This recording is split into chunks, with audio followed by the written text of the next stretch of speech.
Pour yourself a cold one. Let's strike 'em, huh? And listen to Ross Tucker break down the top college prospects on another tasty edition of The College Draft.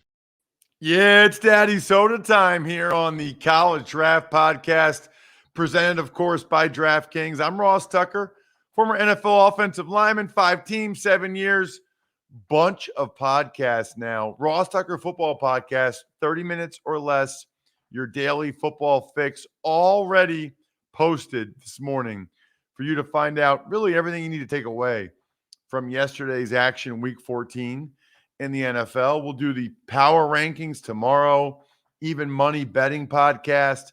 Wednesday and Thursday is the fantasy feast. And then Friday, of course, is a picks Friday. I'm at Ross Tucker NFL on social. We are at Ross Tucker Pod, Twitter and Instagram. You can also, by the way, always check out the show on video, youtube.com/Ross Tucker NFL. That's where Emory Hunt first became a star. Football Game Plan on YouTube, at FBall Game Plan on Twitter. And it's time. If you haven't gotten it yet, I don't know what you're waiting for. I already signed up. footballgameplan.com/2023 draft guide, because bowl season is also guys turning pro and pre-draft season. We got both these things going on concurrently, Emory. And there's already been like some all-star games and stuff that I know I saw on your social media, F-Ball Game Plan, that you've been a part of. Yeah, I was down at the FCS Bowl in Daytona Beach, Florida, which is the first game out the gate. So you have some prospects from FCS, D2, D3, NAIA, maybe a Canadian prospect or two. There was no Canadian prospects in this game, but it's the first all-star game, that kind of kicks off this scouting season. And 2-day event, 3-day event, 2 days of practice, and then the game was on Sunday. So I was down there for Friday's practice and Saturday's practice and flew out Saturday night. So great, because you saw NFL scouts there, CFL scouts. There was a head coach and GM there from the CFL, and USFL, XFL was also there, as well as some indoor guys. So, these kids out there performing in front of scouts, 2 days of practice, got 2 good days of work, played in the game yesterday. And again, because you want to play first, it sets you up. So there was a kid out there in Tyler Tate from Millersville University. You know what that is. And so he was, I wrote about him in my Hunt Report article on CBS Sports coming into this week. But when I got out there, I didn't realize how physically he looks the part.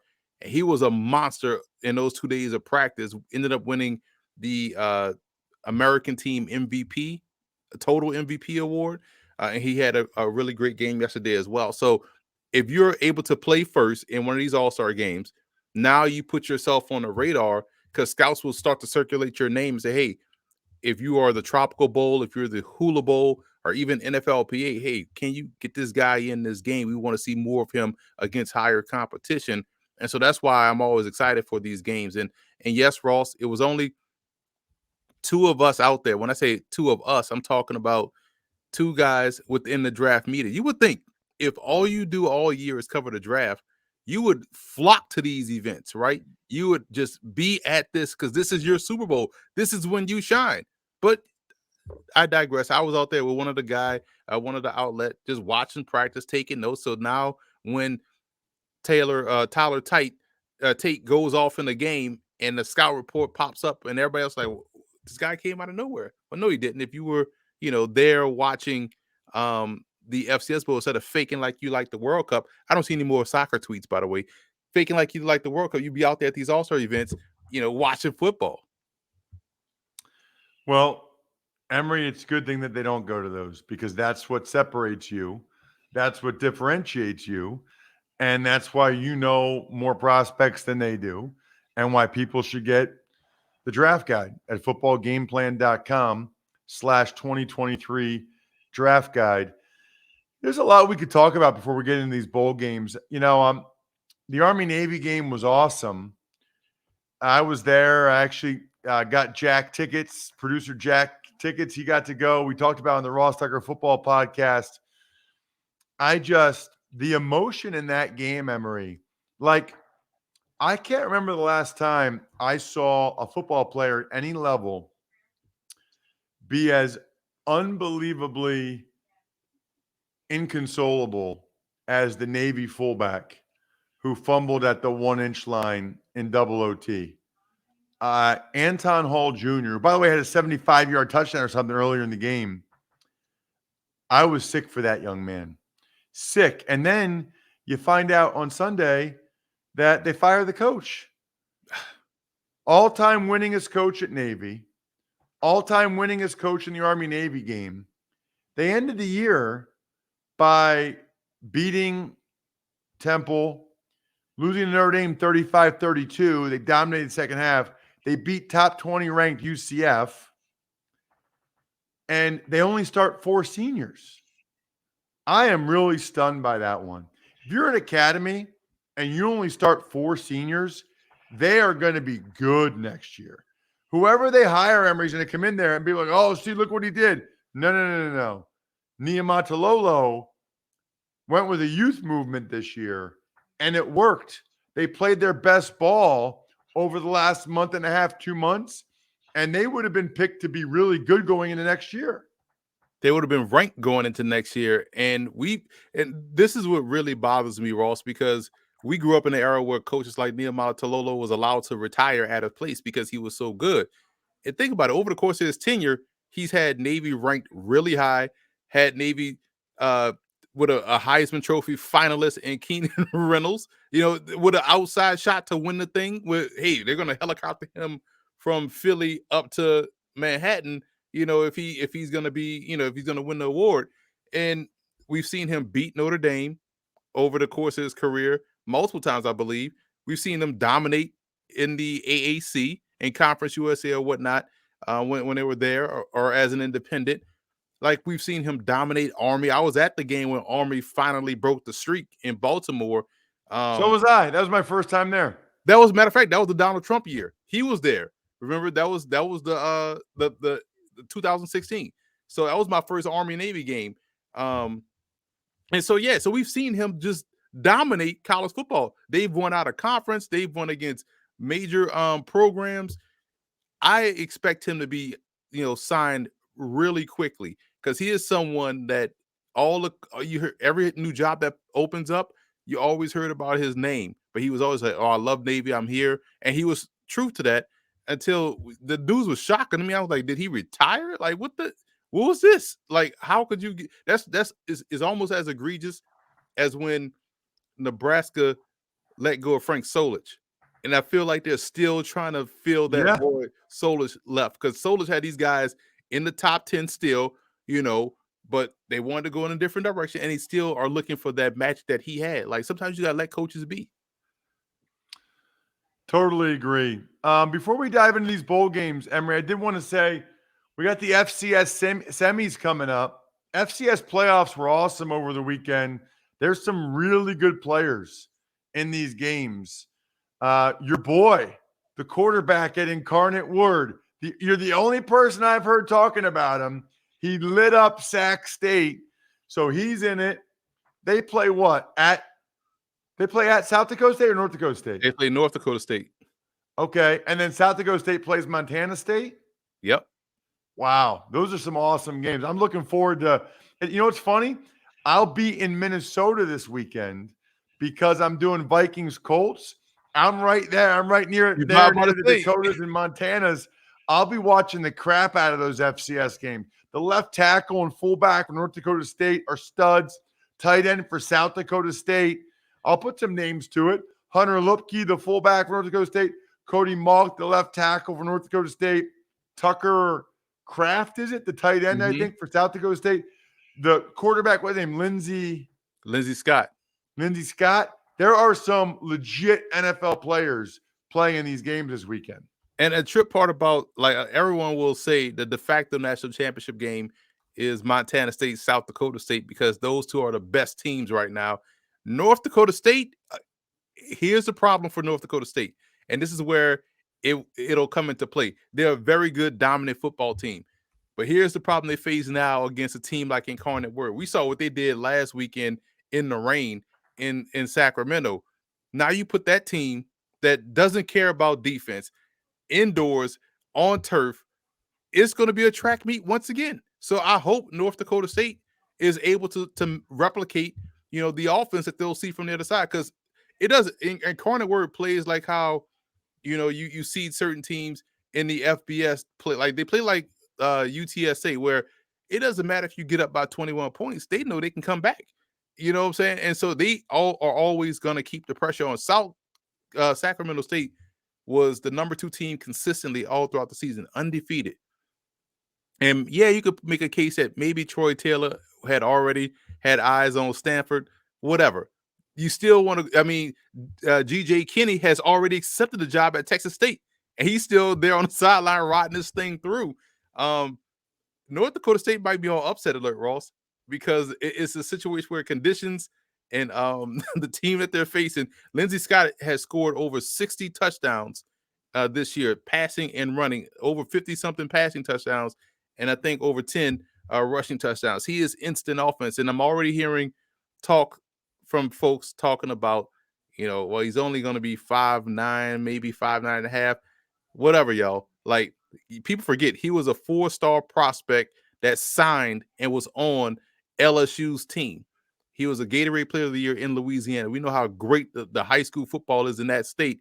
And to be a 4-star prospect quarterback to sign and be on LSU squad tells you the dude legit has Power 5 games. So it'll be fun to watch that game against North Dakota. So you might as well drive over to the Fargo. You're only, an hour and a half away, 2 hours away? That's a good point. Oh, I've always wanted to go to the Fargo Dome. It's a great. I don't get in. That game's Friday night, isn't it? I won't get in until too late. Gosh. I've been to the Fargo Dome. It was in 2016. Montana played North Dakota State, and bro, I was shocked to find out that stadium is only like 12 to 13,000, I believe. Because when I was but they pack it, and it's intimidating and loud. Wow, it sounded like I was in the Metrodome, the old Metrodome. I was like, damn, this is only like what? And it's cool because they tailgate. Like, I had some great food out there pregame. The people were nice. They fed me. They tailgate outside. They go in, pack the stadium. Halftime, they exit, go tailgate outside again, and come right back in right after halftime and pack it again. It's a wild environment. It's awesome. A lot of Labatt Blue Light up there. That's what they drink in Fargo. There's no better way to watch the Bison or your team than with the pristine Canadian goodness of a cold Labatt Blue Light in your hand. Stock up. Be the MVP of your tailgate. Share a Labatt on game day with your crew. Always enjoy responsibly. Beer. Labatt USA, Buffalo, New York. We head to the Bowls, Emory, and the first one, Miami, Ohio. I didn't even realize they qualified for a bowl. They're getting 11 points against UAB on Friday. I don't even know the name of the bowl. Doesn't matter. UAB's playing Miami in the first bowl Friday. Right. And here's the thing. UAB, we know about the run game, and we know about how well they run the football with Dwayne McBride. He is good. He is a legit good back, man. And I think he's a junior, but man, he's someone that actually can, he got a pro style. He reminds me a lot of Kevin Smith that used to run at UCF, who's now, I think, a running backs coach either there or in the league. He was with the Detroit Lions, but Kevin Smith was fantastic. Same running style to me. And McBride breaks tackles, has good speed to really be a chunk playmaker.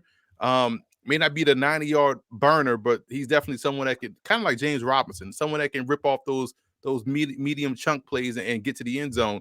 And I think that's the guy to watch. And on defense, John Saunders Jr., the corner, kind of like Rasul Douglas, a tall corner, he's like 6'2", 200.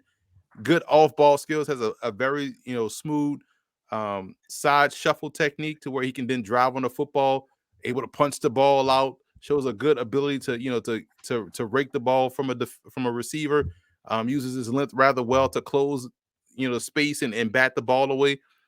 He's another junior that I'm excited to see in this game. It's good to talk about these these group of 5 teams in these bowl games, because we know their stars are actually going to be out there playing and having, declared and dropped out of the bowl game. So selfishly, I'm enjoying the watch. I'm gonna be fascinated to watch this game. All right. So UAB's lane 11. Yes. What are you doing, Emory? Just like you were shocked that Miami of Ohio got in this game. They're facing probably one of the worst matchups, because this team of UAB is strong at the point of attack. They'll be able to run the football. They'll cover this point spread, in my opinion. So I like them minus 11. I kind of agree. I don't like laying 11 like that. And I do think Chuck Martin, the coach for Miami's a really good coach, but that's rough, man. I mean, UAB, although UAB, they haven't even named the coach yet, right? Because Trent Dilfer. Oh, that's right. That's right. Trent Dilfer. Gosh, that's right. It's going to be Trent Dilfer. That makes it a little more interesting to me, that whole dynamic. All right, what about the Sun Belt champs in Troy against the Conference USA champs, UTSA? UTSA is the underdog. They're getting a point. That surprises me. Well, who do you like in this game? Who are the prospects? Well, we will be talking about Frank Harris again next year, because he's decided to come back and take the 7th year playing a position. But for UTSA, Zachary Franklin, what I like about Franklin is the fact that he has that arrogance that you like at the position. Like, I'm better than you and I can prove it. Like, it's just such a smooth cockiness. Like, oh, you're like, he's so calm in the approach when the ball is coming his way. You see the DB fighting for, in crisis mode, fighting to try to get back in the play, trying to making sure he doesn't fall over his feet. And Franklin's just kind of smooth, like, oh, let me pluck this out the air, stiff arm you in the face, and trot to the end zone. Like, he's just constantly making those plays. He reminds me a lot of, he's got that George Pickens arrogance at the position, which is phenomenal. But on the other side, Stidham, I'm going to get his first name right here, Austin Stidham, the lineman. Now, we've seen him play on both sides for Troy. I think he's best on the right side. I like him in the run game. In pass pro, he kind of is a little bit susceptible to guys that got length and power. But in terms of in the run game, he's able to get out there quickly on the defensive lineman. He's able to, make contact, get him out the space, clear a lane for the run game, and that's on both sides. His aggressive power step is in pass pro for the quick game is strong. So I feel like he's someone that gives them a chance against that pass rush that they're going to see from UTSA. Now, the reason why this is going to be a fantastic game, Ross, right out of the gate, because it's going to be a lot of points. We already know UTSA's defense is non-existent. They got good players over there, but they don't play a lick of defense. They just want to get the offense back out there as quickly as possible. And Troy can score. So what's that over and under in this game?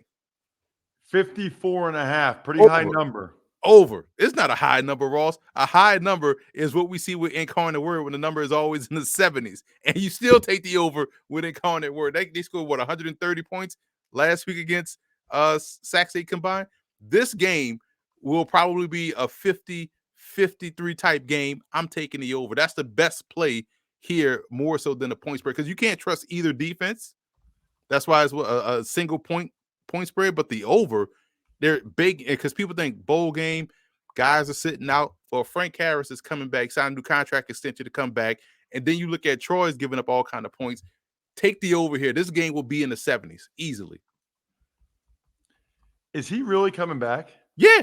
He can't. He announced, I'm like, and I was all ready to say, like, this is a dark horse sleeper in the draft and how he just is efficient. And he puts out, how they put out the long tweet that nobody reads, just trying to see, am I declared? Am I transferring? If I'm coming back, like, just get to the point. Highlight the point. Yeah, he says he's coming back. I'm like, damn, this is year 7. He must be getting some NIL money or something there. They say he's the mayor of San Antonio. I think he wants to start a family, start the kids while he's in college. School for free, what I'm saying? All right, so I am curious about your thoughts. We're talking about a wild game, just real quick. The Wasabi Fenway Bowl, Cincinnati against Louisville, and Satterfield just left Louisville to go to Cincinnati. I mean, what are the odds of that? It's a pick 'em too. Well, here's the thing, too, Ross. First of all, this bowl game is actually happening because the last 2 years, I think it was COVID killed 1 year, and I don't think they had enough teams that were bowl eligible or whatever happened that they killed it the year before. So we're finally getting this game out there. But this is a funny game because of that dynamic of the coaching dynamic. Malik Cunningham has said he's declaring for the NFL, so he's not going to play in this game, which adds another dynamic. And it's going to be cold. Bro, nobody wants to play no late December game, cold as hell out there in Fenway in in a baseball stadium. This game gonna be sloppy as heck, man. I would take the under because you have all kind of things going on. It's hard to say who's gonna win the game when you don't know who's motivated. Both teams are Southern teams. Cincinnati kind of that northern Southern team because they're right there on the. You're John Elway passed away from Louisville anyway when you're in Cincinnati. So, and Cincinnati used to the cold, but bro, nobody wants to play in this doggone bowl game in Boston when it's cold out there and your coach on the other side and your quarterback is not playing on the other side. It's like, stay away from this game from a pick'em standpoint, but I would definitely take the under. Whatever. If the under was 7 points, I'm taking the under, Ross. They should just play the game at the Bengals Stadium. Right. I mean, it's right there. Save on travel, you know what I'm saying? They can both drive there. I mean, it's crazy. All right. What about SMU against BYU is an interesting game, and that is called the New Mexico Bowl in Albuquerque Saturday night. In terms of the spread, SMU's laying 1.5 points. I'm taking BYU in the points. First of all, BYU seems this was the breakout game from the Zach Wilson debut, when he broke out as a prospect in the Mexico Bowl. And we've seen BYU play great in this. This is a BYU bowl game. This is their bowl game. They always seem to play in this New Mexico Bowl.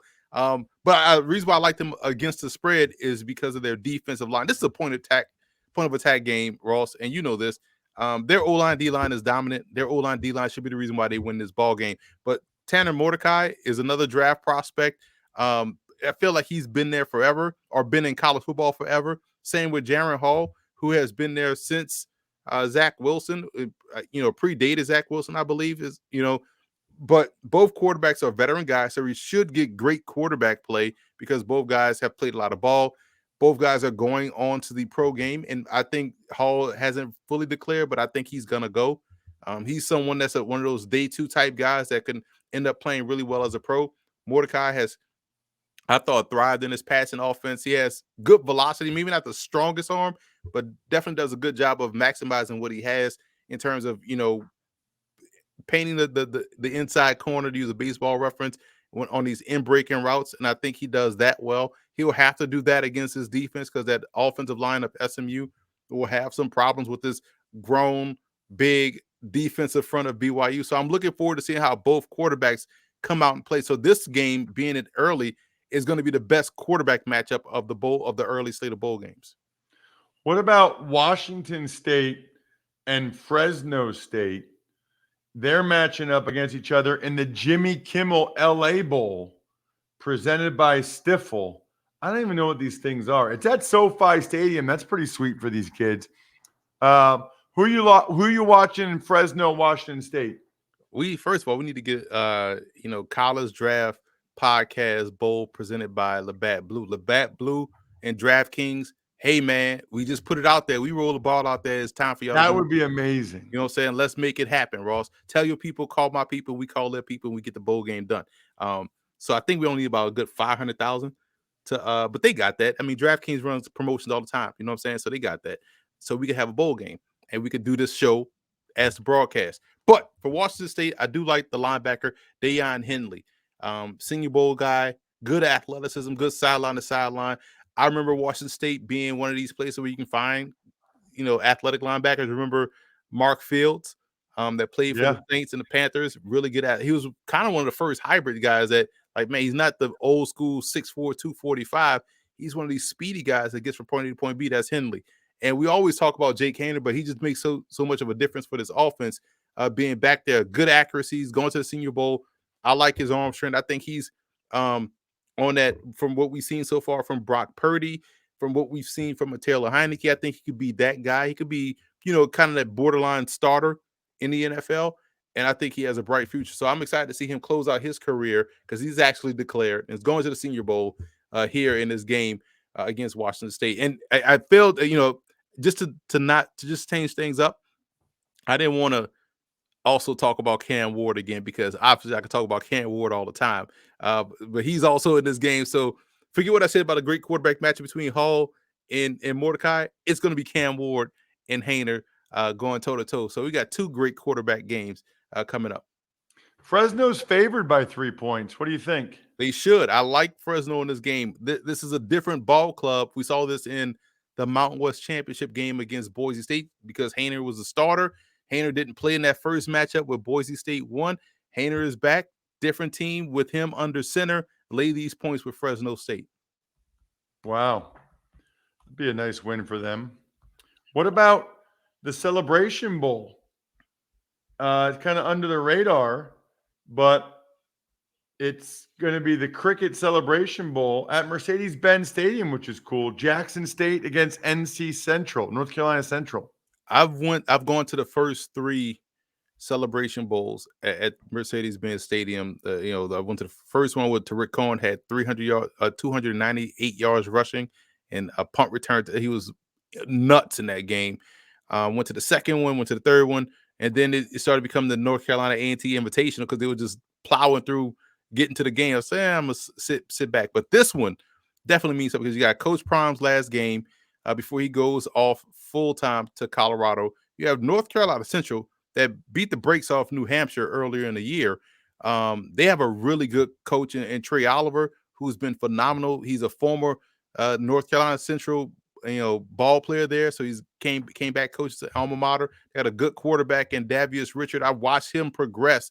I actually was on a broadcast for his first start against Morgan State a couple of years ago, and watched him just progress. Like, man, this dude really has game.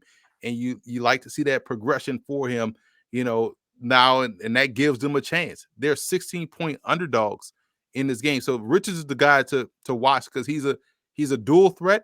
He's more of a pocket passer than anything. And you're going to have to be able to stand in there and make throws against this Jackson State defense. Because if you can't, it'll be tough for you all day. On Jackson State side, they have 2 receivers. Pope has been out for a while, but he's someone that transferred in from Miami. Good returner. He may or may not play in this game, but Shane Hooks is the pro prospect as well. He's, I think, going to the Shrine Bowl. Big physical wide receivers, 6'4", 210 pounds. You've probably seen the viral clip of him making the one-hand grab, jumping up and getting flipped over in the process while holding on to the football. That's him. That's the type of plays he makes for Shedeur Sanders at quarterback, who also is trying to make an impact before he goes to Colorado and step up in competition. So this should be a fascinating game. I'm going to lay the points with Jackson State. 15.5. 15. It was 17 at one point. Now it's down to 15.5. So that's even better because Jackson State will get out to a big lead. They tend to get bored in these games. Central will come storming back. Then Jackson State will wake up and put their foot on the gas. So I'm looking at, somewhere around 41-23 type ball game. So that's what I see in the Celebration Bowl. It should be a great way for Dion to cap off a perfect 13-0 season. Check him out on social media at FBallGamePlan and go to footballgameplan.com/2023 draft guide. Remember, if you follow at Ross Tucker NFL on TikTok this week, you got a great chance to be the spread the word winner via social media. Other than that, the keg is kicked. We are all tapped out. Thanks for listening to the College Draft Podcast. Make sure to also subscribe to the Ross Tucker Football Podcast, Fantasy Feast, Even Money, and The Business of Sports. All available at Apple Podcasts, rosstucker.com, or wherever podcasts can be found.